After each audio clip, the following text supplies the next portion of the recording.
Salut les Mips, c'est Elrinder. Aujourd'hui, on se retrouve pour la review de One Piece, l'épisode 849. Alors, c'est un schéma de vidéo que j'avais hâte de faire, les reviews.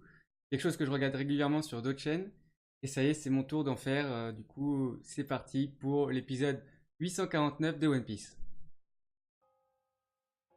Alors, cette vidéo YouTube va beaucoup spoil. On va parler donc de l'épisode en question. Donc, je vous conseille avant tout d'aller voir l'épisode et après de revenir sur la chaîne. Bien sûr, tu reviens, hein. Attention. On va commencer par un petit résumé très rapide, un peu foireux de ce qui s'est passé avant. On a Luffy et certains membres de son équipage qui sont en train de courir dans une forêt pour retourner sur le Sunny. Ils sont poursuivis par Big Mom qui est en mode je veux manger mon gâteau de mariage. Et elle est complètement déboussolée et elle marche juste comme ça et elle essaye de lancer des attaques, des attaques monstrueuses parce qu'elle casse tout en 2 secondes. Et des attaques comme ça dans le vide un peu pour essayer de les choper. Et donc t'as l'équipage qui court devant en direction du bateau. T'as Sanji qui va partir avec Chiffon et Puning sur un tapis volant pour aller faire justement un gâteau de mariage. Comme ça va peut-être pouvoir permettre à Big Mom de se calmer. Et à côté, on a donc Chopper et Brook qui sont allés chercher le sous-marin pour retourner sur le Sunny. Quand Chopper et Brook ils arrivent à bord du bateau, ils se rendent compte qu'en fait il y a l'équipage de Big Mom qui est déjà là. Ils sont passés à travers un des miroirs du bateau. Le problème c'est que sans le bateau, l'équipage est foutu.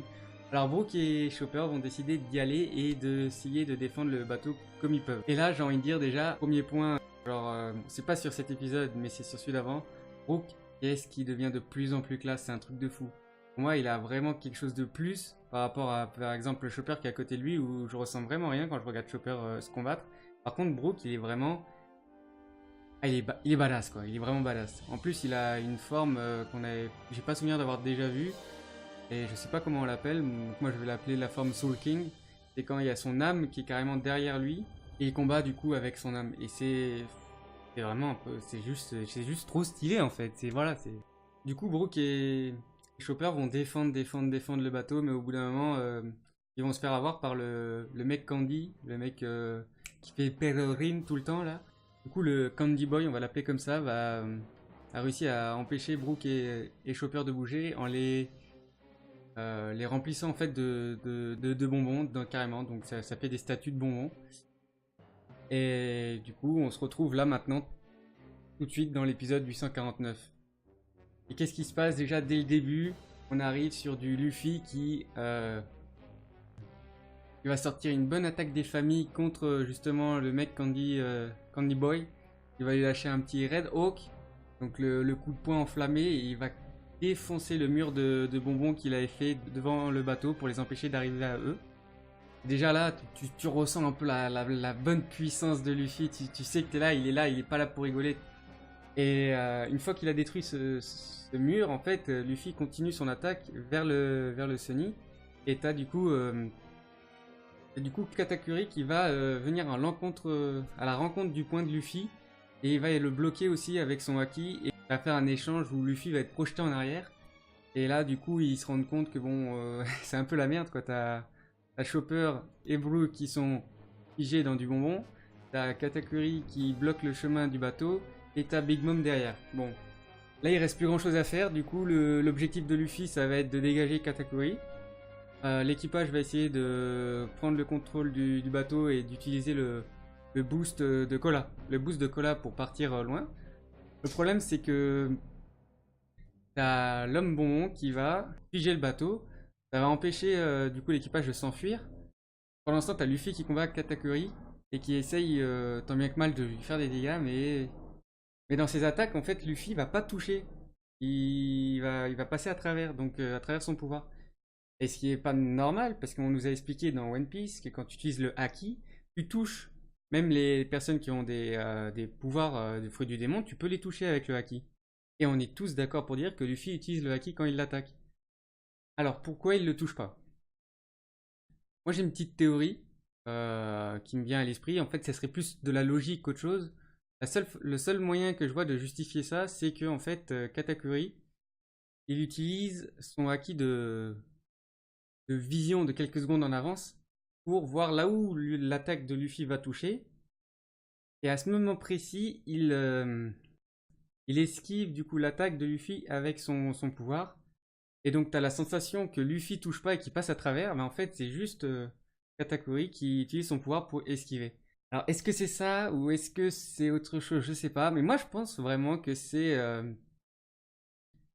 comme ça qu'il arrive à esquiver et que c'est pour moi c'est pour moi la façon la plus logique de l'expliquer et la plus impressionnante aussi. Ça veut dire qu'il est quand même à un niveau de maîtrise du haki, c'est exceptionnel. C'est-à-dire qu'il arrive à prévoir les attaques et à les esquiver. Et quand tu vois le nombre d'attaques que Luffy lance à la seconde avec son Gatling, tu te dis que le mec il est badass, hein.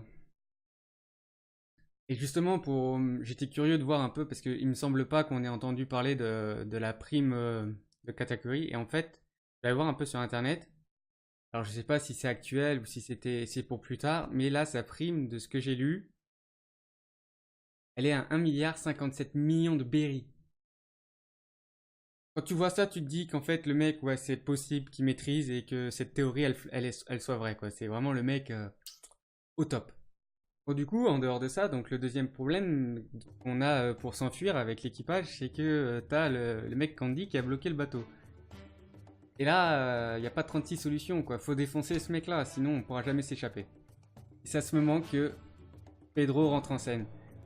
Et cet épisode est juste magnifique, parce que quand Pedro il rentre en scène, là il y a des émotions, mais tu peux plus t'arrêter. Parce il va donc essayer d'empêcher d'occuper l'homme Candy et voire de le battre pour pouvoir s'échapper et enlever son pouvoir qui bloque le bateau. Et quand il va commencer à se battre avec lui, il va tout de suite se faire mettre au sol et se faire bloquer par son pouvoir de bonbon, donc il va être figé au sol.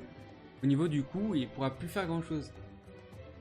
Et là, t'as un petit flashback qui vient et qui parle un peu du passé de Pedro et tu vois qu'il a rencontré Goldie Roger quand il était tout petit, qu'il voulait l'accompagner dans son aventure, il voulait faire partie de son équipage.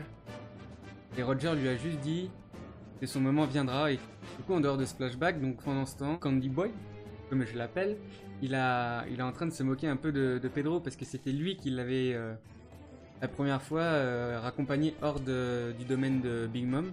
Quand il s'était fait attraper par Big Mom et quand il s'était fait enlever de la vie, pour plus de 50 ans de vie, et lui il s'est enlevé l'œil pour lui montrer sa bonne foi.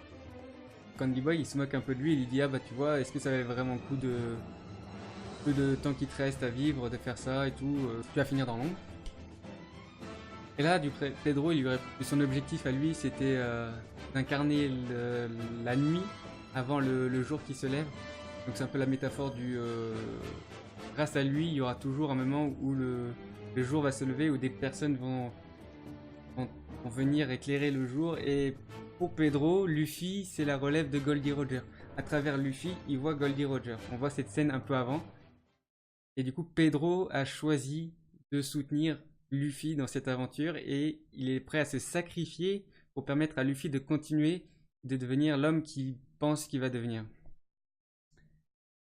Et du coup, quand tu vois un peu tout ça, tu te dis mais comment il va faire? Et là, tu le vois qui sort, il attrape la jambe de Candy Boy avec l'autre main, alors, il ouvre sa veste et là, tu vois des bombes, une rangée de bombes immense et, et tu le vois prendre sa clope. Et là, c'est juste magnifique, hein. Je vous laisse le passage.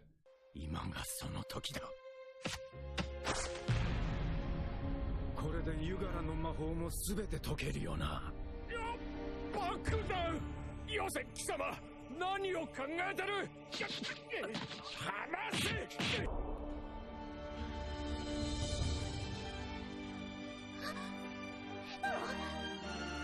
さらばだ。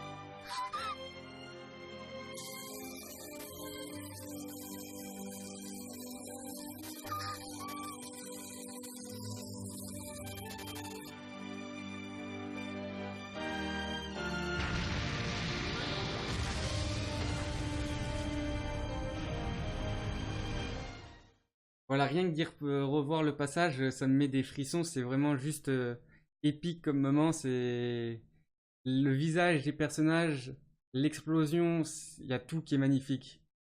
Donc avoir des frissons aussi. T'aimes One Piece, tu peux que être ému par cette scène. Et du coup, grâce à Pedro, bah voilà, on a réussi à libérer un peu le bateau. On peut maintenant peut-être partir, mais il reste encore Katakuri sur le bateau et Big Mom derrière.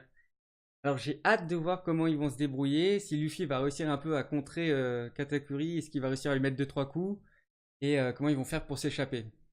Voilà, cette review de l'épisode 849 de One Piece c'est fini. J'espère que vous l'avez apprécié. Lâchez un petit pouce bleu et un commentaire si c'est le cas. Et je vous dis à la prochaine. Tchuss!